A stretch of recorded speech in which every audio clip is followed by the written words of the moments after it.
Hello guys, welcome to Nicomputer World. If you want to more video, please like and subscribe. Good afternoon to all. I welcome you all for today's webinar. This is Sudhir. I am teacher of Sanghmitra Public School, Siwan. My sincere thanks to my worthy principal ma'am and honorable dignitaries of Saran Sawadya for giving me an opportunity to conduct today's sessions with great responsibility.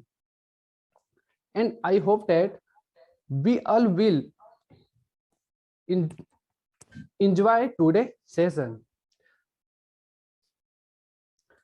Before I start my session, I want to tell you that mute yourself, mute your mic and put your video off.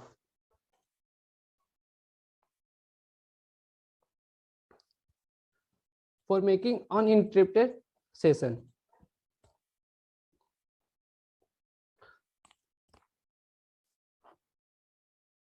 The topic of today's session is cybersecurity and ethics. Now, what is a cybersecurity? What does cybersecurity mean?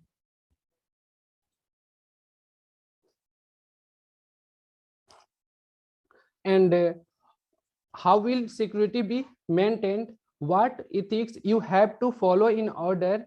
What should not be thrown away with the threats? Here I go with my first slide, cyber security. Before talking about cyber security, let's talk about cyber. What is cyber and what is cyber security mean? Cyber is a prefix that denote a relationship with a information technology, anything relating a computer such as internet, network technology, and any types of device connect to a computer. It is called cyber. If you talk about cyber, if you talk about internet, internet stands for international network. Internet is generally defined as a global network connecting millions of a computer such as 190 countries into connect, exchange data, information, news, and any type of data can change exchange one computer to another computer. Using the internet, you can send email, photo, video, any type of data you can send through internet. In the other word, you can say internet is a widespread interconnection network of computer and electronic device that support internet. You can say it is like huge library of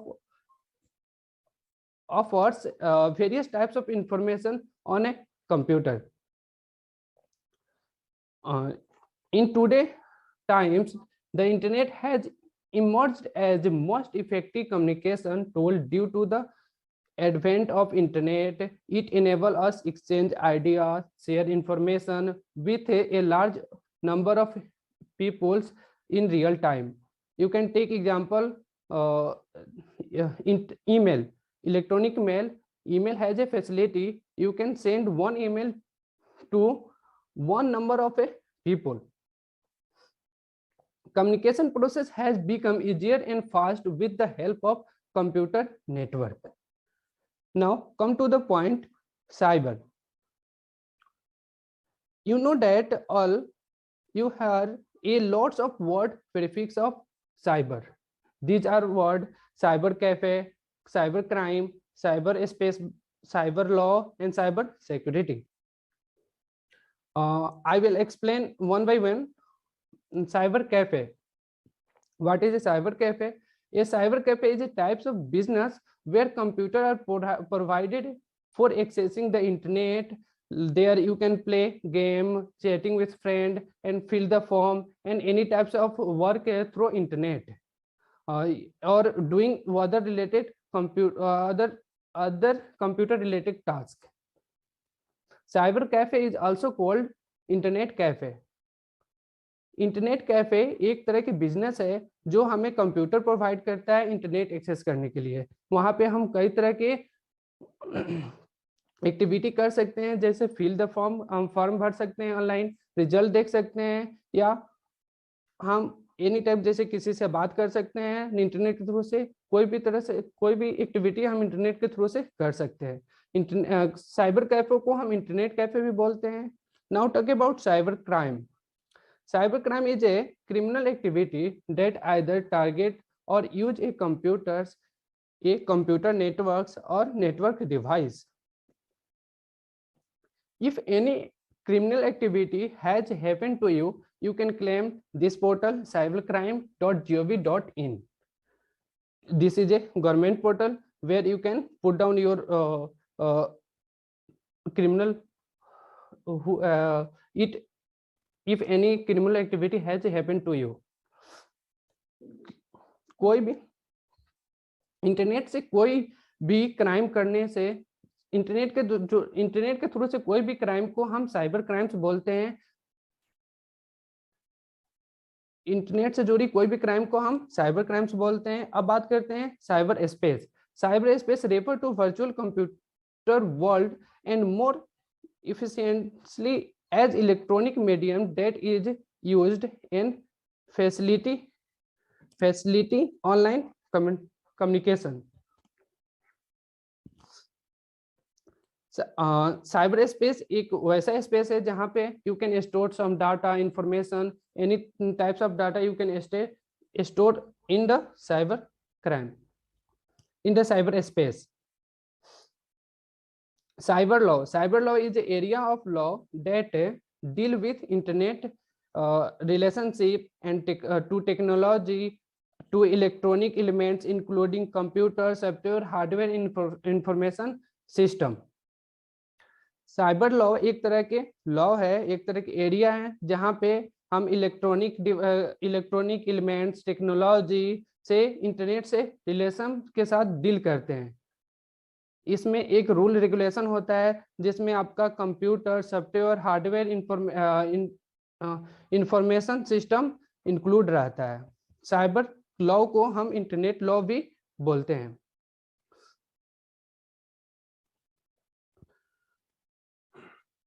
Now, cybersecurity. Cybersecurity is the application of technology, process, and control to protect systems, networks, program, device, and data from cyber attackers. In the other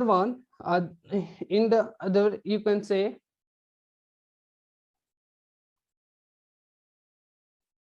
cyber security is a protection of interconnection system, include hardware, software, data from cyber attacks.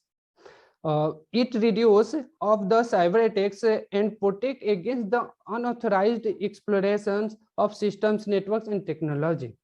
This is a cyber attacks. Cyber attacks एक तरह के प्रक्रिया है जिससे हम cyber attacker के through से data, software और कुछ हार्डवेयर को सुरक्षित करते हैं। आजकल टेक्नोलॉजी के बढ़ते, आजकल हर फील्ड में कंप्यूटर, इंटरनेट का इस्तेमाल किया जा रहा है।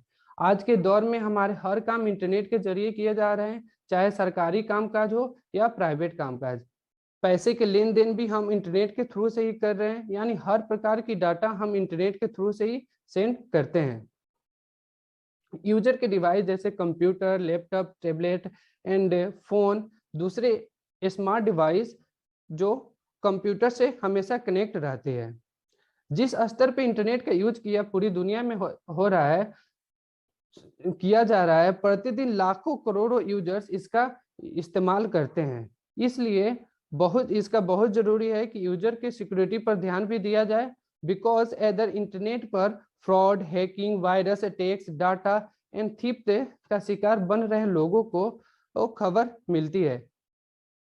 बहुत इंटरनेट के थ्रू से बहुत तरह के आपको थ्रेट्स होते हैं, जैसे आपका फ्रॉड हुआ, हैकिंग हुआ, वायरस अटैक इन बहुत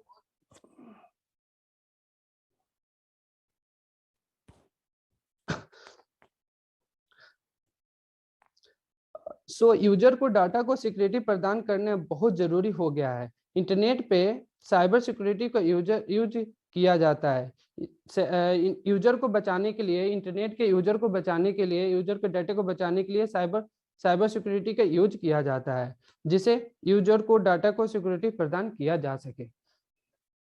ये हमारा साइबर सिक्योरिटी से रिलेटेड है। साइबर सिक्योरिटी एक तरह का सुरक्षा है जो इंटरनेट पे जुड़ी हुई के लिए सुरक्षित के लिए होता है। साइबर सिक्योरिटी दो वर्ड से मिलकर बना है, पहला साइबर और दूसरा है सिक्योरिटी।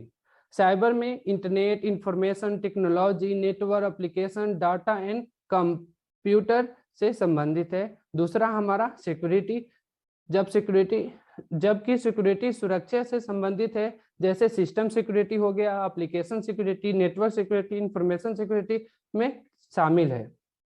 साइबर सिक्योरिटी में के मजबूत करने के लिए इंटरनेट के माध्यम से हार्डवेयर सॉफ्टवेयर के डेटा को और भी सिक्योर बनाया जाता है, जिससे आपका डाटा कोई चुरा ना सके, आपके कंप्यूटर पे अटैक ना हो सके, इसके सिक्योर बनाया जाता है साइबर सिक्योरिटी के थ्रू से।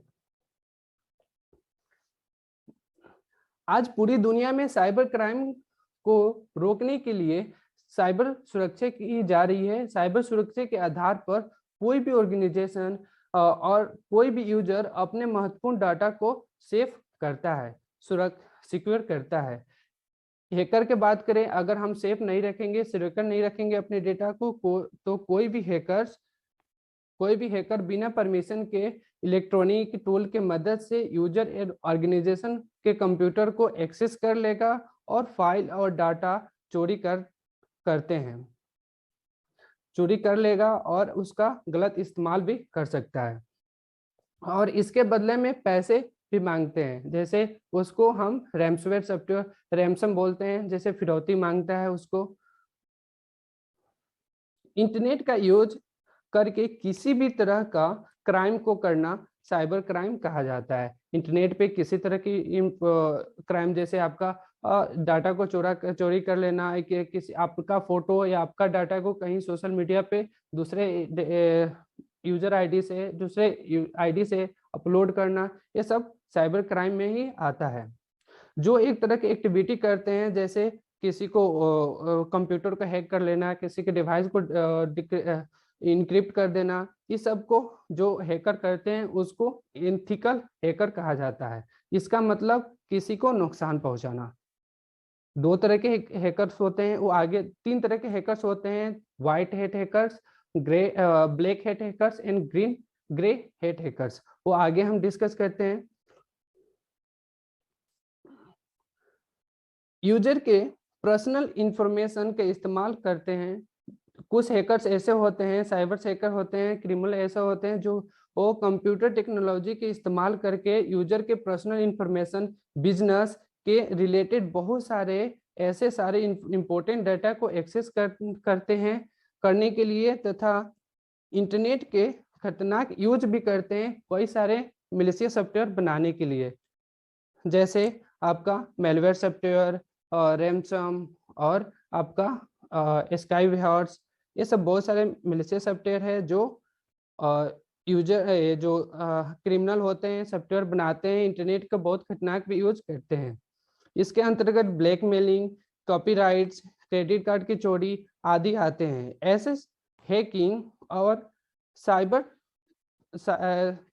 साइबर क्राइम को इंटरनेट यूजर को बचाने के लिए साइबर सिक्योरिटी को बनाया गया है जो हमारे डेटा को क्या सिक्योर करता है। Now key concept of cyber security. The cyber security is whole is because broad of term but is based on three fundamental concepts known as the CIA triad. Cyber security एक बहुत बड़ा विषय है, इसको हम ऐसे इतने में हम एक्सप्लेन नहीं कर सकते। इसमें कुछ बेसिक हम टॉपिक लिए हैं जिसके थ्रू से आपको समझा सकते हैं, बता सकते हैं। इसका थ्री फंडामेंटल कंसेप्ट होता है जिसे हम CI ट्राइड बोलते हैं। C for confidentiality, I for integrity, and A for availability. Now confidentiality. The purpose of confidentiality to ensure the protection of data by preventing the unauthorized disclosure of information, or only individuals with the legitimate unauthorization of access the required information should be permitted it. Also known as the permission on the need to know basic. At large, the goal of the confidentiality is to stop sensitive data from getting into the wrong hand. Confidentiality का अर्थ यह हुआ कि हम अपने data को secure रखें, किसी को वो इंसान उसको एक्सेस ना करे जिसका परमिशन ना हो, वही व्यक्ति एक्सेस करे जिसका परमिशन हो। जैसे आप कोई भी डेटा, आप कहीं भी बैंक में ही कोई डेटा आप सेंड करते हैं या उसको देखते हैं, तो सेंड करने वाला और रिसीव करने वाला ही वो जाने, इसके अलावा कोई और जानता है तो इससे मतलब उस कंप्यूटर का, उस सॉफ्टवेयर का कॉन्फिडेंशियलिटी नहीं है, वो डाटा कॉन्फिडेंशियल नहीं है। Now integrity, this principle seeks the ensure the accuracy, truthness and validity of information throughout its life cycle. Information only hold its value if it's truthful. Their effective measures need to be taken for prohibits and alteration of data, whether at the rest of the tranches by the unauthorized individuals और process. इंडिबिलिटी के मतलब ये हुआ कि हमें data में किसी तरह का मॉडिफिकेशन ना हो। जैसे हम कोई भी किसी के पास हम डेटा भेजते हैं तो वो डेटा सिक्योर रहे। जैसे मान लीजिए एग्जांपल में हम समझते हैं, अगर किसी को 1000 रुपये ही हम सेंड किए तो उसको 1000 ही आप उसको प्राप्त हो, वो रिसीव करे। जैसे 1000 हम सेंड किए, उसको 1 लाख उसको रिसीव करता है, तो इसका मतलब बीच में डेटा को क्या हुआ, मॉडिफाई किया गया है, किसी ने उस डेटा को छुआ हो। तो ऐसे अगर होता है इसका मतलब उस सॉफ्टवेयर एक कंपनी का इंटीग्रिटी नहीं है। Availability refer to information being accessible to authorized personnel as and when it be needed, safeguarding business continuity, release, habling and the rigorously maintain are the professions of software, hardware, equipment and communication channels that are used to store and process information. The popular method used to protect organization and loss the availability include keeping all critical systems updated. Availability का यह मतलब हुआ, availability means आप अपने network user के लिए हमेशा तैयार होकर उपलब्ध कराना चाहिए। अवेलेबिलिटी मतलब हमेशा अवेलेबल होना, हमेशा वो नेटवर्क डिवाइस या सॉफ्टवेयर को हमेशा अवेलेबल करना। ये सिस्टम और डेटा दोनों पर लागू होता है। इसे सुनिश्चित करने के लिए नेटवर्क को प्रबंधक हार्डवेयर को मेंटेन रखना होगा और समय समय पर अपडेट भी करता रहना होगा। जैसे अब बात करें आपका, जैसे एग्जांपल में आप अपने फेसबुक पे ले सकते हैं या कोई किसी तरह के सॉफ्टवेयर ले सकते हैं जो आप कभी भी उसको एक्सेस कर सकते हैं, आप उसमें अपना डेटा देख सकते हैं, ये कभी भी आप कर सकते हैं, तो हमेशा अपडेट रखता है। आप कुछ भी, या आपके पास बैंक में बात करें, इसका example of A CIA tried to have a better understanding of how to CIA tried work in practice. Consider an ATM that allow user to access bank balance and other information. An ATM incorporate a measure to cover the principle of trade. First, the two-factor authentication, debit card and PIN code provide confidentiality before the authorizing access the sensitive data. This is a confidentiality. अगर bank आप जाते हैं, bank हमें provide कराता है क्या, आपको debit card और पिन कोड। जो डेबिट कार्ड और पिन कार्ड प्रोवाइड कराता है, ये तो बैंक के पास इंफॉर्मेशन रहता है उसके बारे में क्या पिन कोड है, और डेबिट कार्ड के बारे में या मेरे पास रहता है। इसके अलावा बीच में किसी को पता नहीं चलता है। अगर आप किसी को देते हैं तो आपका गलत हुआ, और अगर आप एक किसी को देते हैं, you are not audible, please check your network, I am also audible. ये आपका आपका गलती हुआ कि आप किसी को अपने पिन कोड के बारे में बताते हैं, तो ये आपका गलती हुआ। कभी भी बैंक किसी को आपके पिन कोड के बारे में नहीं बता देगा, तो ये उसका क्या हुआ, कॉन्फिडेंशियलिटी हुआ।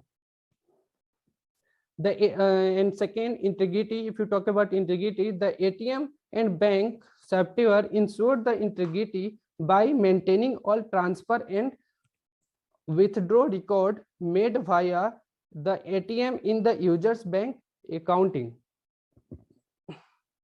आपके जो एटीएम हो या बैंक हो, बैंक का सॉफ्टवेयर हो, वो क्या हमें सब डिटेल रखता है कि आप किसको कितना ट्रांसफर किए हैं, या किसको आप कब विथड्रॉ किए हैं, ये सब इंफॉर्मेशन रखता है। उसमें जो आप जितना विथड्रॉ करेंगे या जितना ट्रांसफर करेंगे उतना ही रिकॉर्ड रहेगा, उसमें मॉडिफिकेशन नहीं होगा। अगर उसमें मॉडिफिकेशन होता है तो क्या हुआ, इसका उस बैंक या उस सॉफ्टवेयर के पास इंटीग्रिटी नहीं है।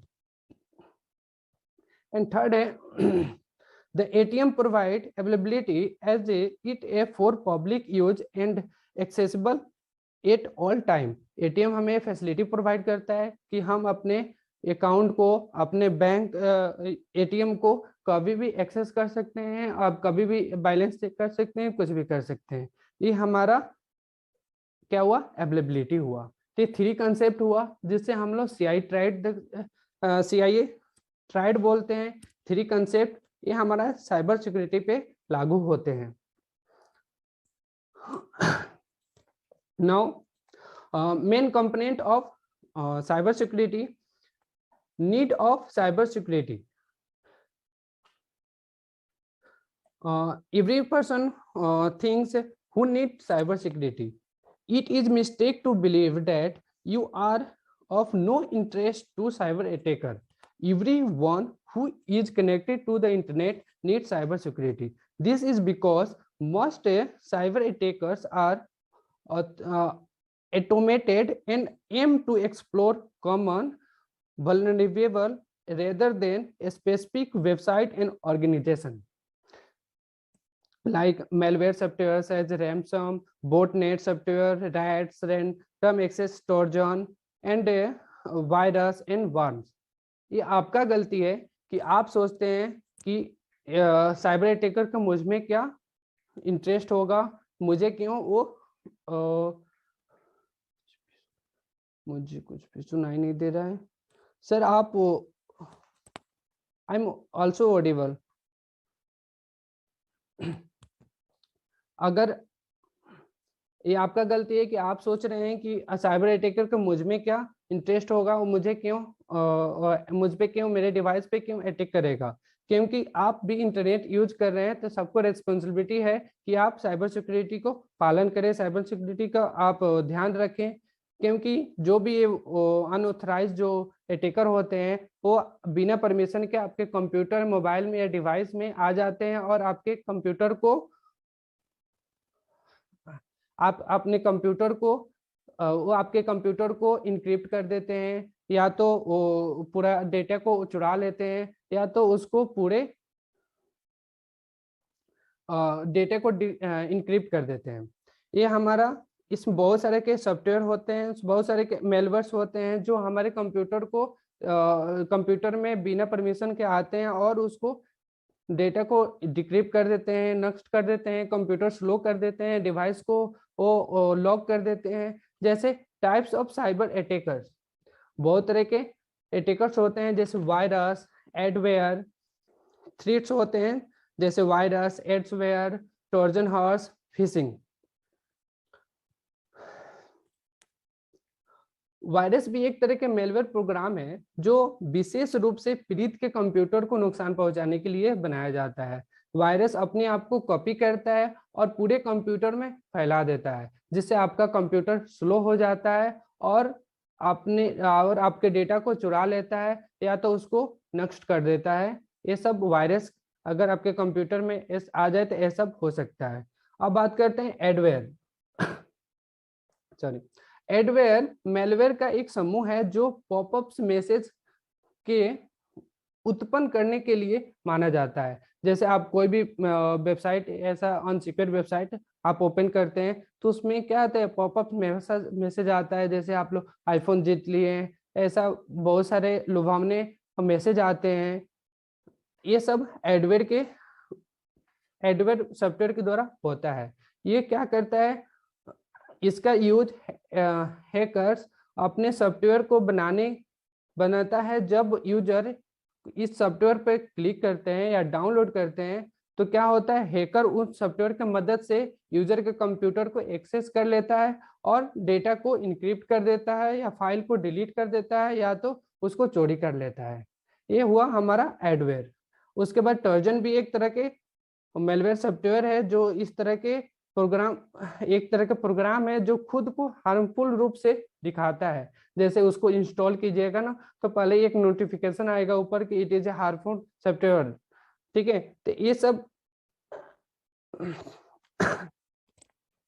ये तरह की ट्रोजन हॉर्स सॉफ्टवेयर है जिसे हम अपने कंप्यूटर में इंस्टॉल नहीं करना चाहिए। ये भी आपके कंप्यूटर को डिवाइस डेटा को नुकसान पहुंचा सकता है या तो उसको इनक्रिप्ट या उसको डिलीट कर सकता है। या तो अब बात करते हैं फिशिंग। ईमेल फिशिंग होता है, बहुत तरह के फिशिंग होते हैं जो हमारे इंटरनेट पे की जाती है। इंटरनेट के ईमेल के माध्यम से हमें भेजी जाती है। इंटरनेट के माध्यम से ईमेल के माध्यम से भेजी जाती है। ईमेल फिशिंग के बारे आगे हम लिखे हैं, उसमें आगे बताते हैं। चलिए नेक्स्ट है stay secure. Internet shopping. Internet shopping, आप इंटरनेट से अगर शॉपिंग करते हैं तो आपको देखना होगा कि वो जो वेबसाइट है वो सिक्योर है कि नहीं, वो मतलब पॉपुलर है कि नहीं, ट्रस्टवर्थी है कि नहीं। जैसे आपका अलग से अगर आप सोशल मीडिया यूज करते हैं, जैसे आप यूट्यूब, फेसबुक, इंस्टाग्राम यूज करते हैं तो उसमें बहुत सारे वेबसाइट ऐसे आपको एड्स के रूप में आते हैं जो सिक्योर नहीं रहता है। अगर जो वहाँ पे जो प्रोडक्ट आप जो देखेंगे वो आपको प्राप्त नहीं होता है, वो एक्सचेंज होता है, या तो वो उससे आपको फ्रॉड कर सकते हैं या तो वो चीट कर सकते हैं।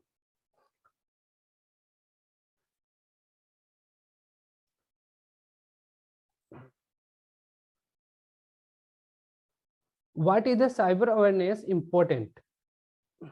साइबर अवेयरनेस क्यों इम्पोर्टेंट है? Cyber crime is the growing trend. Cyber crime आज बहुत ग्रोइंग ट्रेंड पे चल रहा है। जैसे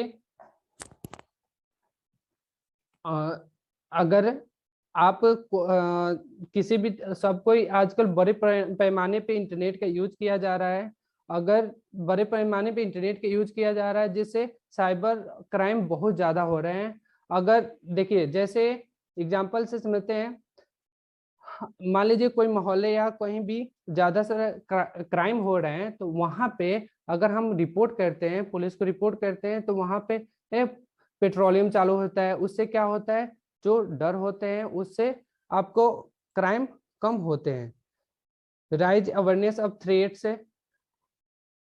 and as with the most crimes the police cannot be tackle this problem alone.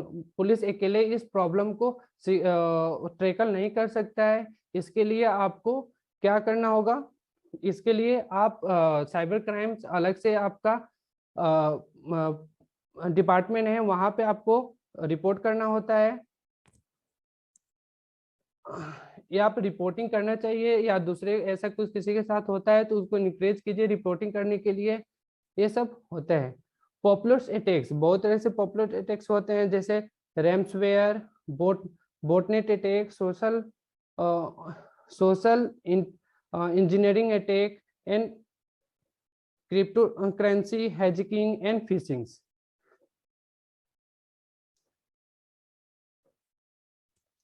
Now common threats and ransomware. रेम्सवेयर के कॉमन थ्रेट्स क्या क्या हैं? जैसे रेम्सवेयर अगर आपके कंप्यूटर या वेबसाइट से ईमेल द्वारा या वेबसाइट के थ्रू से वो लिंक में अटैचमेंट होते हैं, जो क्या आपके कंप्यूटर में नॉर्मली क्या होते हैं, डाउनलोड हो जाते हैं, और will either lock your screen, encrypt your data, ये आपके डेटे को इनक्रिप्ट कर देते हैं और स्क्रीन को लॉक कर देते हैं. Once ransom is uploaded your computer, tablet and phone, it is very difficult to remove without removing all the data. अगर एक बार आपके कंप्यूटर में रैमसवेयर अपलोड हो गए तो उसका रिमूव करना बहुत मुश्किल है बिना डाटे को रिमूव किए. Varancy attack 2007 one the biggest cyber attacks to occur. ये Varancy WannaCry एक अटैक है जो सबसे बड़ा अटैक है जो 2007 में किया गया था. ये क्या कहा जाता है कि 3 लाख कंप्यूटर और 150 कंट्रीज में अटैक किए थे. बहुत सारे कंपनी इसमें अफेयर थे, जैसे NHS, आपका FedEx, finish telecoms and gas company and German railway. ये सब कंपनी हैं जो रैमसवेयर से प्रभावित थे. NS में 6,800 ऑपरेशन क्या हुआ था, कैंसिल हो गया था. And now I have a video there one malicious software like ransomware, how to destroy and how to encrypt your data. You can see in this video.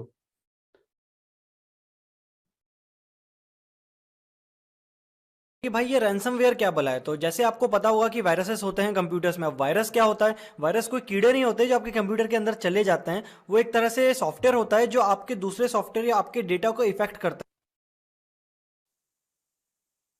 जैसे आपने अलग अलग वायरसेस के नाम सुने होंगे. ट्रोजन होता है, वो क्या करता है, आपके कंप्यूटर की एक्सेस रिमोटली किसी को दे देता है. उसके बाद कुछ वायरसेस होते हैं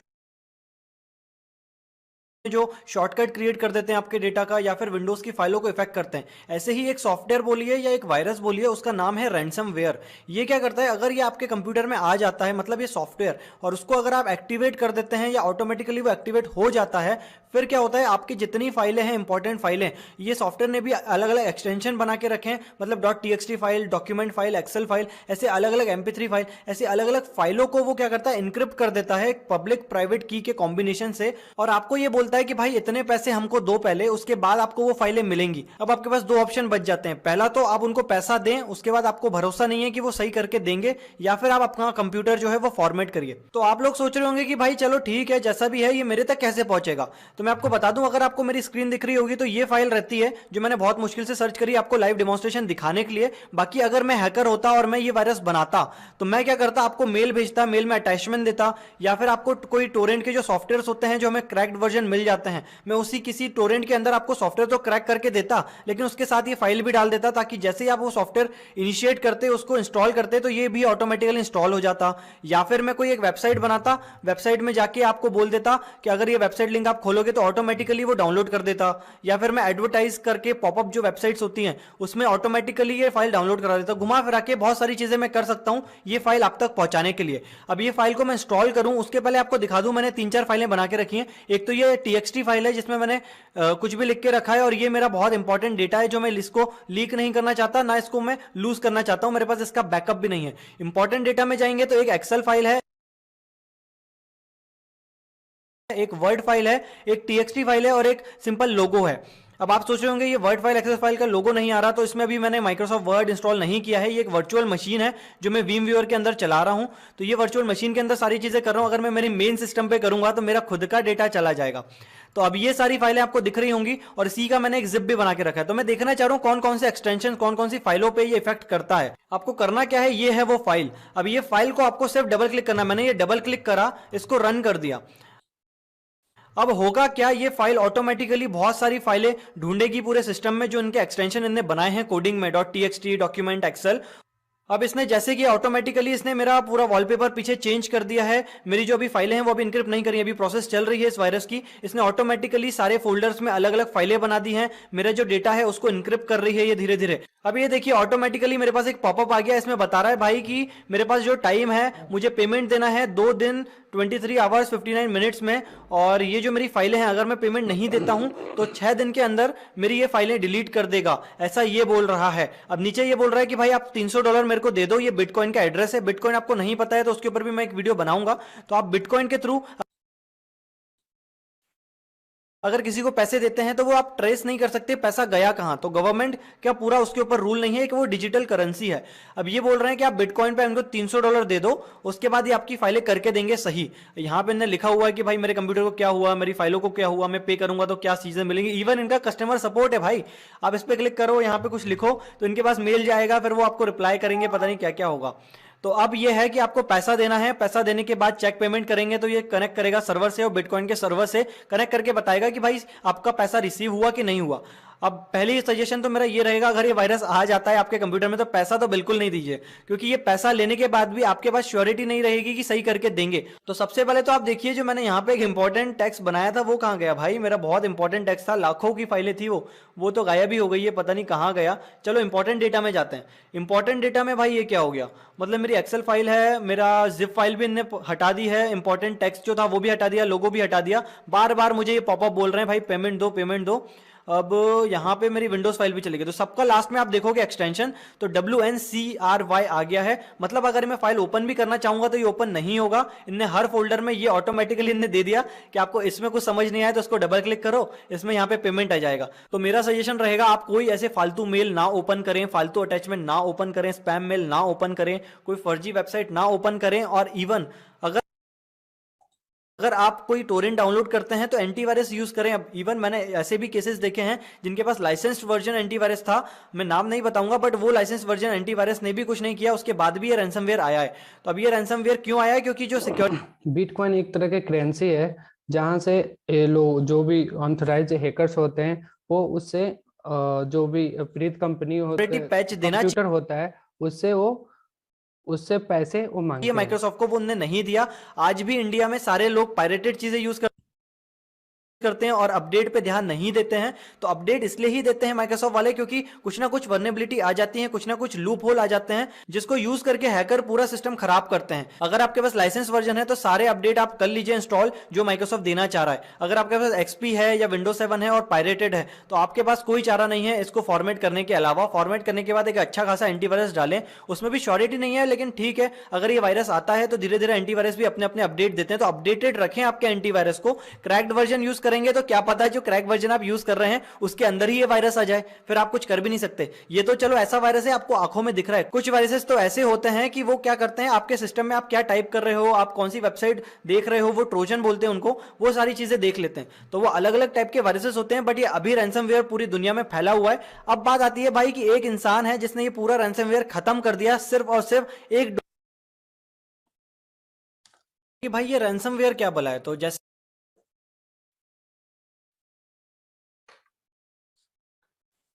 देखिए रैंसम बिटकॉइन तो बिटकॉइन वो होता है जो भी हैकर्स होते हैं उसमें वो ऑनलाइन थ्रू से पैसे, वो जो भी जिस सिस्टम में वो डिवाइस में रैंसमवेयर सॉफ्टवेयर रहते हैं उससे वो पैसे का मांग करते हैं।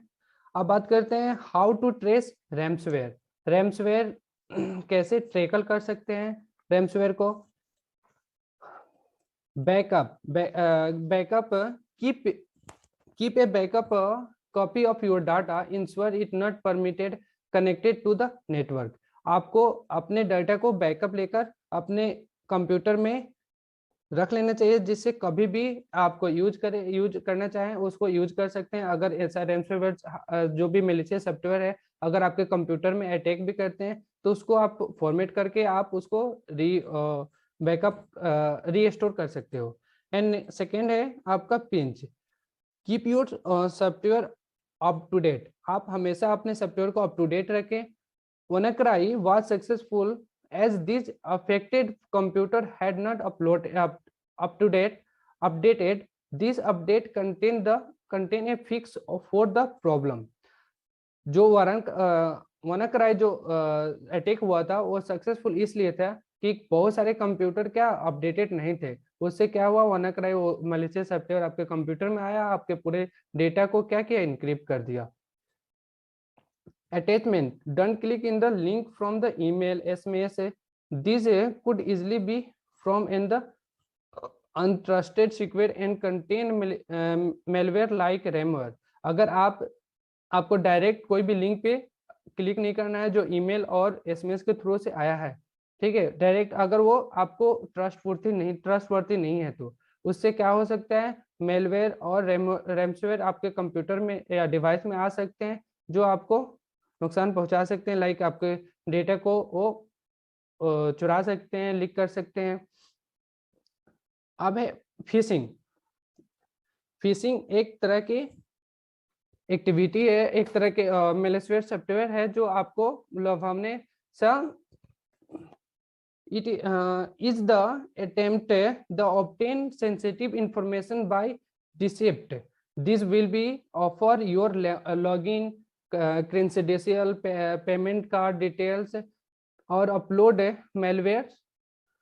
malware to your computer। एक फिशिंग एक तरह के मेलवेयर सॉफ्टवेयर ही है जो आपके कंप्यूटर में एक छोटे इंफॉर्मेशन चुराने के लिए ही किया जाता है। जैसे जैसे आपका हो सकता है credit card details and login detail and जैसे यूजर नेम पासवर्ड वो एक्सेस कर सकते हैं, आपके कंप्यूटर को ईमेल का जान सकते हैं। And this email will be normally impressionally in generalist company person। how to trace the problem, इस प्रॉब्लम को कैसे ट्रेसल करें। Don't click the any link या ईमेल पे कोई भी ऐसा लिंक आता है जो यूजलेस है, उसको हमें क्लिक नहीं करना है।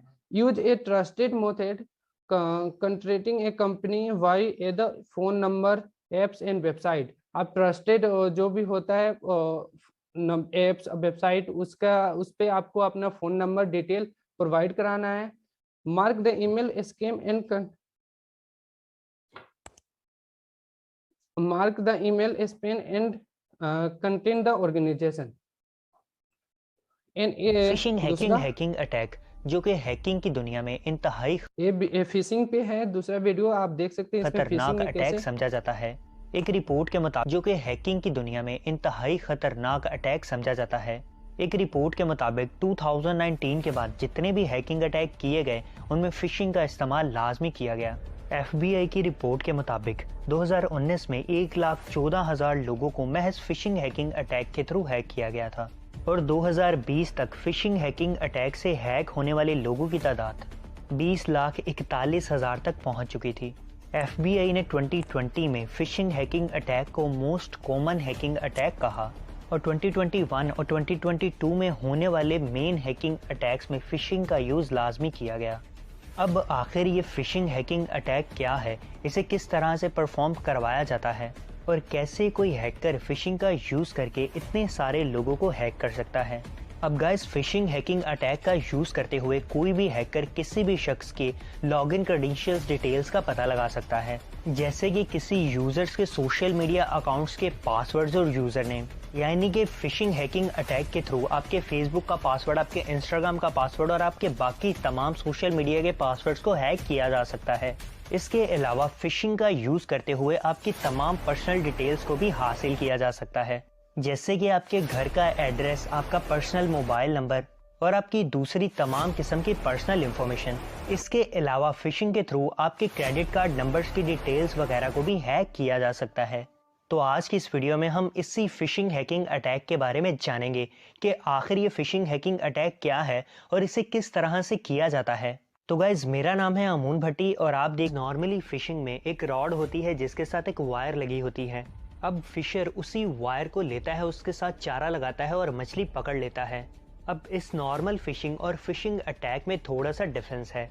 फिशिंग हैकिंग अटैक एक सोशल इंजीनियरिंग अटैक है जिसमें हैकर विक्टिम के साथ सोशल इंजीनियरिंग यूज़ करता है और विक्टिम के दिमाग के साथ खेलकर उसकी तमाम पर्सनल इंफॉर्मेशन ले लेता है। यानी कि विक्टिम खुद ही अपने तमाम किस्म की पर्सनल इंफॉर्मेशन हैकर के हाथ में थमा देता है। अब वो इंफॉर्मेशन चाहे जितनी भी सेंसिटिव क्यों ना हो, हैकर सोशल इंजीनियरिंग टेक्निक्स और फिशिंग का यूज़ करके उस इंफॉर्मेशन को हासिल कर ही लेता है। अब फिशिंग हैकिंग अटैक वर्क किस तरह से करता है। अब guys, fishing hacking attack 2 phases में कंप्लीट होता है। पहले फेज में हैकर एक ऑनलाइन फॉर्म की सूरत में एक वेब पेज तैयार करता है। अब वो ऑनलाइन फॉर्म या वो ऑनलाइन वेब पेज हैकर अपने हिसाब से डिज़ाइन करता है। जैसे कि अगर हैकर को आपका फेसबुक अकाउंट हैक करना है तो hacker same like Facebook web page की तरह ही एक वेब पेज क्रिएट करेगा और उस वेब पेज का लिंक हैकर आपको भेज देगा। अब ये जो फिशिंग अटैक्स डिज़ाइन किए जाते हैं ये हैकर अपने हैक से रिलेटेड ही डिज़ाइन करता है। जैसे कि अगर हैकर को आपके क्रेडिट कार्ड नंबर्स की डिटेल्स वगैरह चाहिए तो हैकर एक ऐसा ऑनलाइन वेब पेज या कोई ऐसा फॉर्म तैयार करेगा जिसमें आप खुद अपने क्रेडिट कार्ड की डिटेल्स फिल कर दें। अब यहाँ तक हमारे फिशिंग हैकिंग अटैक का पहला फेज़ कंप्लीट हो चुका है। अब हैकर उस वेब पेज का लिंक लेगा जो कि उसने क्रिएट किया है और उस विक्टिम को सेंड कर देगा जिसकी इंफॉर्मेशन हैकर को चाहिए। अब हैकर यहाँ पर विक्टिम को मैनिपुलेट करेगा और कोशिश करेगा कि विक्टिम उस लिंक के ऊपर क्लिक करके अपनी सारी पर्सनल इंफॉर्मेशन जैसे कि उसके क्रेडिट कार्ड नंबर्स की डिटेल्स, उसके पर्सनल सोशल मीडिया अकाउंट्स के पासवर्ड वगैरह उस फॉर्म के अंदर फिल करे। अब यहाँ पर हैकर सोशल इंजीनियरिंग टेक्निक्स का यूज़ करता है और एक डरा देने वाला या एक लालची सा मैसेज क्रिएट करता है और उस मैसेज के साथ अपना फिशिंग लिंक अटैच कर देता है।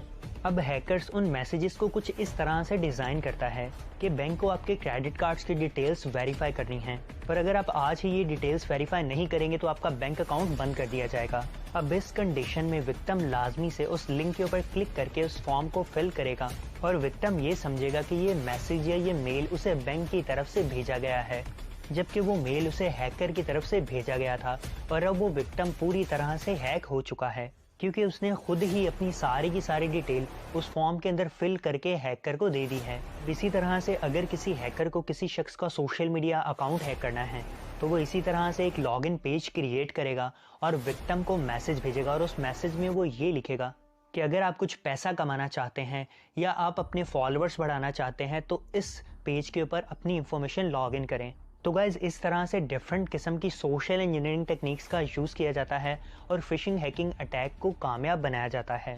अब गाइज, ये जो फिशिंग मैसेज होते हैं ये 90% ईमेल के थ्रू भेजे जाते हैं। अब गाइज, वो फिशिंग लिंक जो कि हैकर लोगों को हैक करने के लिए क्रिएट करता है उससे मलिशियस लिंक कहा जाता है। और आज के टाइम पे फिशिंग एक बहुत ही कॉमन हैकिंग अटैक बन चुका है और हर शख्स महज अपने एंड्रॉयड मोबाइल का यूज़ करते हुए ही फिशिंग लिंक बना सकता है। अब गाइज, मोस्ट कॉमनली एंड्रॉयड में सोशल मीडिया अकाउंट्स को हैक करने के लिए जेड-फिशर टूल का यूज़ किया जाता है। जेड-फिशर टूल एंड्रॉयड में फिशिंग के मामले में बहुत ही ज़्यादा पॉपुलर है। इसके अलावा भी एंड्रॉयड में फिशिंग करने के लिए बहुत सारे फिशिंग टूल्स का यूज़ किया जाता है जैसे कि self fisher, cam fisher, next fisher, mask fisher, hidden fisher, इसके अलावा एडीबी फिशर। अब गाइस, इनमें से कुछ फिशिंग टूल्स ऐसे भी हैं जो कि ना सिर्फ विक्टिम के सोशल मीडिया अकाउंट्स के यूज़र नेम और पासवर्ड्स को हैक करते हैं बल्कि जिन यूज़र्स ने 2 फैक्टर ऑथेंटिकेशन जैसी सिक्योरिटी को भी इनेबल रखा होता है, एडीबी फिशर जैसे टूल उन सोशल मीडिया अकाउंट्स को भी हैक कर लेते हैं। तो आई होप गाइस यहाँ तक आपको ये आपका फिशिंग का था। जैसे ईमेल के थ्रू से ज़्यादातर फिशिंग मैसेज आते हैं जो हमें डायरेक्टली अगर हम नहीं जानते तो उस पर हमको क्लिक नहीं करना चाहिए। अब बात करते हैं बोटनेट अटैक। बोट हमारे दो नेम से मिलकर बना है, boat and nets. Boat means होता है रोबोट, ऐसा रोबोट, और नेट मीन्स होता है नेटवर्क। बोट्स नेटवर्क में बहुत रोबोट्स होते हैं। Mirai is the malwares that turn the network device running Linux with the remote control bot and can be used as part of botnets in large-scale computer attacks. It preemptively get online consumes device such as IP camera and home routers. ये इसमें attacker क्या करते हैं, एक attacker पूरे server को control करता है, उसके बाद एक जो कम जानते हैं टेक्नोलॉजी के बारे में उसके कंप्यूटर को टारगेट करता है, बहुत सारे कंप्यूटर को टारगेट करते हैं और टारगेट करके एक साथ पूरे विक्टिम पे वो क्या करते हैं, अटैक करते हैं। जैसे मान लीजिए अगर एक व्यक्ति एक कंप्यूटर एक किसी पे हमला करता है तो बहुत कम उस पे मतलब उतना प्रभाव उसका नहीं पड़ेगा, और एक पूरा आर्मी कोई भी ऑर्गेनाइजेशन या किसी पे हमला करे तो पूरा उसका मतलब बहुत बड़ा प्रभाव पड़ेगा। वैसे ही देखिए इसमें भी वैसे ही बोटनेट सेम काम करता है। एक अटैकर क्या करता है, बहुत सारे कंप्यूटर को उसने ट्रैक कर लेता है ना, विक्टिम बना लेता है, उस एक तरफ विक्टिम को, उसके बाद विक्टिम पर एक साथ वो हमला करता है। ये हमारा बोटनेट है। And what look out for when shopping on internet. Internet से हम किस तरह के कैसे शॉपिंग करना चाहिए, किस तरह के वेबसाइट से शॉपिंग करना चाहिए। Ensure you are on the correct website and fake website. आपको इंश्योर होना चाहिए कि ये करेक्ट वेबसाइट है या फेक वेबसाइट है। इसके लिए पहचानने के लिए है HTTP एक होता है, दो तरह के वेबसाइट होते हैं, एक HTTP एक होता है HTTPS। HTTP hyper text transfer protocol, hyper text transfer protocol secure. जो एस लगा होता है वो वेबसाइट सिक्योर होता है। अगर उससे हम लोग कोई भी परचेज या कुछ तरह के इंटरनेट या कोई भी डिटेल रखते हैं वो सिक्योर रहता है। हमें ऐसा ही वेबसाइट से आपको कोई भी तरह के लेन देन पैसे के ट्रांजेक्शन ऐसे कुछ नहीं करना चाहिए जो इसमें एस ना हो, जैसे वो वेबसाइट सिक्योर ना हो। सिक्योर का डिनोट यहाँ पे लॉग की तरह से देख सकते हैं, this website is secure. Use a credit card and PayPal when they conducting online transaction through the same website. हमें सेम वेबसाइट से अगर क्रेडिट कार्ड या पेपाल के या कोई भी पैसे के ट्रांजेक्शन कर रहे हैं उस सेम वेबसाइट से हमें करना चाहिए। Now hacking. हैकिंग हमें बहुत सारे स्तर से होता है, जैसे फाइनेंशियल कंडीशन को लॉस करने के लिए, जैसे थ्रेट्स हुआ, चोरी, फ्रॉड्स आपके ऐसे बहुत सारे सॉफ्टवेयर है, वेबसाइट है जिसके तरह से हम फ्रॉड होता है, वो हमें एक लुभावने से ऑफर देते हैं, उसके बाद हमारे साथ फ्रॉड करके चले जाते हैं, ब्लैकमेल, ये सब फाइनेंशियल कंडीशन के लिए हैकिंग होता है। पॉलिटिक्स इन स्टेट लेवल पे भी हमारे हैकिंग्स होते हैं। फेम या स्टेटस चुराने के लिए या फन मस्ती करने के लिए भी हैकिंग करते हैं सब। हैकर्स तीन तरह के होते हैं। ब्लैक हैट हैकर्स जो किसी को नुकसान पहुंचाने के लिए किसी सिस्टम किसी डिवाइस को क्या करते हैं, उसको हैक करते हैं, उसको उसमें मैलिशियस सॉफ्टवेयर भेजते हैं और उसको हैक कर लेते हैं। और एक होते हैं, दूसरा है व्हाइट हैट हैकर भी वो किसी भी सिस्टम को हैक कर सकते हैं बट किसी को नुकसान नहीं पहुंचाते हैं। ये किसी ऑर्गेनाइजेशन किसी गवर्नमेंट या ऑर्गेनाइजेशन के लिए ये काम करते हैं। एंड थर्ड है ग्रे हैट हैकर्स क्या होते हैं, ये भी कोई भी सिस्टम को हैक कर सकते हैं बट ये भी किसी को नुकसान नहीं पहुंचाते। ये लूप को बताते हैं कि आपके सॉफ्टवेयर में क्या लूप है और उससे पैसा भी अगर चार्ज करते हैं उसको ये ठीक करने के लिए। तो ब्लैक हैट हैकर्स होते हैं जो हमारे सिस्टम को नुकसान पहुंचाते हैं और हमसे रैंसम जैसे मेलवेयर्स हमारे कंप्यूटर या और तरह के मेलवेयर सॉफ्टवेयर हमारे कंप्यूटर में भेज देते हैं। इसको हम अनएथिकल हैकर्स बोलते हैं और व्हाइट हैट हैकर को हम इथिकल हैकर्स बोलते हैं। पब्लिक वाईफाई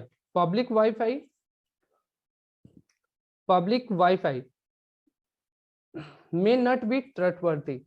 ये पब्लिक वाईफाई ट्रस्टवर्थी नहीं है। इससे आप अगर पब्लिक वाईफाई यूज करते हैं तो उससे क्या होता है, they could share your information to other companies and operate in countries without any data protection. बिना प्रोटेक्शन वो आपके कंपनी आपके डेटा को इंफॉर्मेशन को किसी और कंपनी को या किसी को क्या कर सकते हैं, शेयर कर सकता है, या उससे आपका जो भी डिवाइस का में डेटा है उससे वो आपका शेयर हो सकता है, लीक हो सकता है, वो सिक्योर नहीं है। You may not know who is watching you wished you are online। आप जब किसी पब्लिक वाईफाई से आप जुड़ते हैं तो आपको नहीं पता है कि कौन आपको देख रहा है। ये आप नहीं देख सकते हैं क्योंकि आप दूसरे के सर्वर से आप कनेक्ट है, दूसरे के नेटवर्क से कनेक्ट है। इसलिए हमें कभी भी अपना वाईफाई अपने राउटर या अपने ट्रस्टवर्थी वाईफाई से आपको जुड़ना चाहिए। अगर ऐसा कंडीशन होता है जिससे आपको जरूरी है आपको जोड़ना, तो अपने सब डिटेल आप लॉग आउट कर लें। लाइक आप जो भी सोशल मीडिया यूज कर रहे हैं तो उसको लॉग आउट कर सकते हैं। अगर जरूरत है तब जोड़े तो सही है, नहीं तो आपका मोबाइल का एक्सेस कर सकता है, आपका जैसे क्रेडिट कार्ड और कोई भी लॉगिन डिटेल वो क्या कर सकता है, चुरा सकता है। What to do and not to do. Don't use online banking. आपको ऑनलाइन बैंकिंग यूज करना है बट उस वेबसाइट से यूज नहीं करना है जो वेबसाइट सिक्योर ना हो। Don't conduct any purchase. आप उस वेबसाइट से परचेज कर सकते हैं जो ट्रस्टवर्थी ना हो, लाइक बहुत सारे सोशल मीडिया पे आपके वेबसाइट आते हैं, सोशल मीडिया पे एड्स आते हैं, उसके थ्रू से कुछ भी परचेज करते हैं वो ट्रस्टवर्थी नहीं है। आप ट्रस्टवर्थी वेबसाइट से कर सकते हैं, जैसे फ्लिपकार्ट, अमेजन, जो आपका रिटर्न पॉलिसी भी देता है।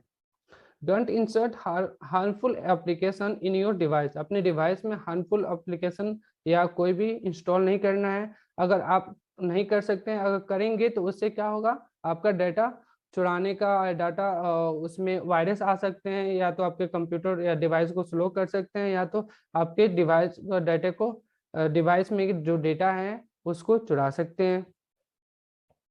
यूज ए वर्चुअल प्राइवेट नेटवर्क। आप वर्चुअल प्राइवेट नेटवर्क अपना नेटवर्क अपना यूज कर सकते हैं, mobile networks like home routers networks.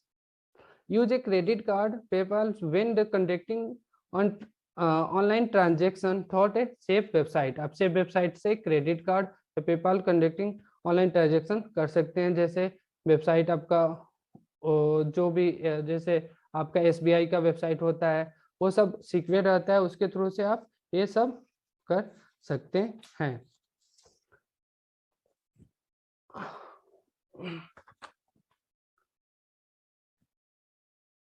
Use two step verification to your email. आप अगर आप सब कुछ आप जानते हैं कि आपका कंप्यूटर, आपका डिवाइस मोबाइल, ज़्यादातर मोबाइल की बात करें या मोबाइल आपका ईमेल पे ही पूरी तरह से ईमेल से ही जुड़ा रहता है। आप जब भी परचेज करते हैं उसके बाद ईमेल साइन इन करने के लिए बोलता है। अगर पूरा आपके मोबाइल एक तरह से ईमेल पे ही भी डिपेंड होता है। अगर आप अपने ईमेल को 2 स्टेप वेरिफिकेशन करते हैं तो उससे आपका डेटा सिक्योर रह सकता है। आप ईमेल से आप हर तरह की इंफॉर्मेशन प्राप्त कर सकते हैं, जैसे मान लीजिए आप कहाँ गए हैं सब ट्रेस हो सकता है। तो आप अपने ईमेल से हम बहुत सारे ID बनाते हैं, जैसे आपका यूट्यूब पे चैनल है, ये सब से ईमेल से ही बनाते हैं। तो 2 स्टेप वेरिफिकेशन आपको यूज करना चाहिए अपने ईमेल में, वो आपके सेटिंग में जाकर कर सकते हैं।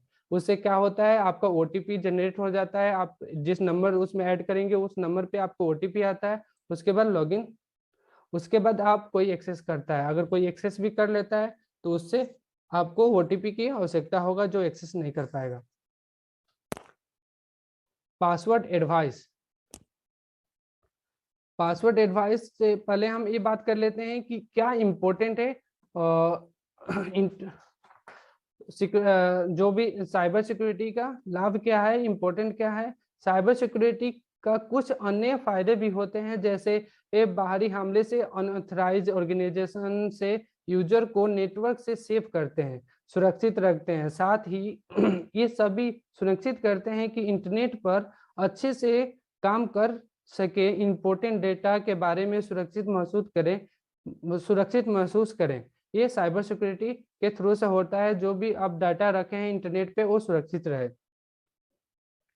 डेटा को सुनिश्चित प्रदान करना ही साइबर सिक्योरिटी कराता है। डेटा को लीक और चोरी होने से बचाना ही साइबर सिक्योरिटी का काम है। इंटरनेट पर हजारों तरह के डेटाबेस में रखी जाती है, जैसे पेशेंट डाटा आपका हुआ, या स्कूल डेटा या बिजनेस के डेटा। साइबर सिक्योरिटी इन सब डेटा को अनऑथराइज पहुंच से कॉन्फिडेंशियल या दूर रखने का काम करता है। इस बात पे गारंटी साइबर सिक्योरिटी का लेता है कि इसका कोई दुरुपयोग नहीं कर सकता है, इसका ये डेटा आपका लीक नहीं हो सकता है। मलेशियस साइबर सिक्योरिटी के लिए जो भी जरूरी है, गवर्नमेंट जैसे military, corporate and medical organisation में डेटा को कलेक्ट करते हैं और उसे इस डेटा को एक सिस्टम, कंप्यूटर या अन्य डिवाइस में रखते हैं। इस डेटा को कुछ भाग इम्पोर्टेंट होता है, अगर ये डेटा मान लीजिए एक्सेस हो जाए, किसी अनऑथराइज के हाथ में चल जाए, तो वो गलत यूज कर सकते हैं। बहुत बड़ा आपको कंट्री को या बहुत बड़े किसी को एक एक ऑर्गेनाइजेशन को बहुत बड़ा दबाव लग सकता है। मालवेयर से होने वाला नुकसान से बचने जा सकते हैं, जैसे बाहरी प्रकाश के थ्रेशोल्ड से खतरा, जैसे वायरस, रेमसवेयर, स्पाईवेयर इन आपका एडवेयर, ये सब सॉफ्टवेयर से हम बचे जा सकते हैं, बच सकते हैं। ये साइबर सिक्योरिटी, ये हमारे साइबर सिक्योरिटी के थ्रू से ये सब अपने डिवाइस को, अपने डेटा को सिक्योर कर सकते हैं। नाउ पासवर्ड एडवाइस, कैसा पासवर्ड हमको रखना चाहिए? यूज वन पासवर्ड पर अकाउंट को हमें एक ही पासवर्ड, अलग अलग अकाउंट का आप अलग अलग पासवर्ड यूज करना चाहिए। जैसे आपका अकाउंट आपका हो सकता है, जैसे फेसबुक पे अकाउंट है या कोई भी सोशल मीडिया के अकाउंट, ईमेल अकाउंट, तो सबका आप अलग अलग अकाउंट रखना चाहिए। 3 random word in NCSC advice: capital, N for number, C for capital and SC for special character. ये जो योर ओन चूज, अपने से आप चूज कर सकते हैं आपका क्या होना चाहिए। तीनों आप यूज कर सकते हैं, नंबर, करेक्टर, अरे number, capital and special character.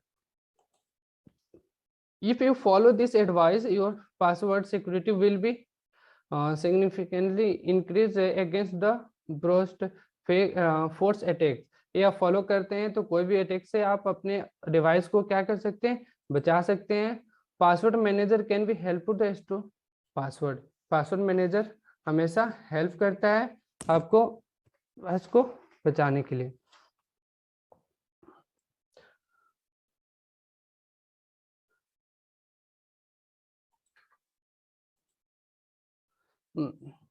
I hope all you had enjoyed the sessions. Whatever I tried the best before you.